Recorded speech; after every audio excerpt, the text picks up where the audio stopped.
United States approves ferry service between Cuba and Florida.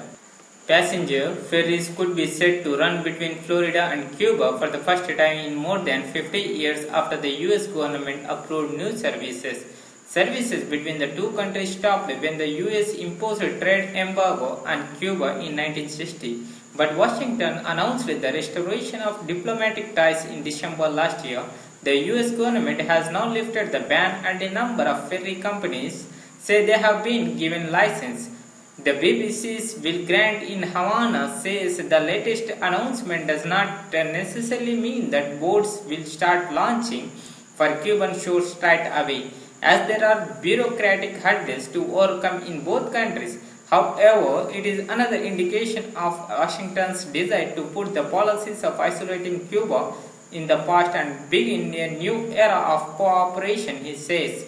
President of Miami-based United Americas Shipping Services Joseph Henson called the move a great step forward. He said that if all goes smoothly, we could have things up and running by September.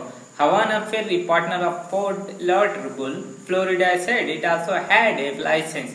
This is historical event thanks to President Barack Obama, to whom we are very grateful for his leadership, the firm wrote on its Facebook page. The service was agreed during a recent trade delegation of New York-based companies to Cuba led by State Governor Andrew Cuomo.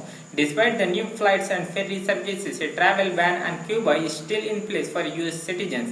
Only those who have the right paperwork in 12 different categories are permitted to visit the island.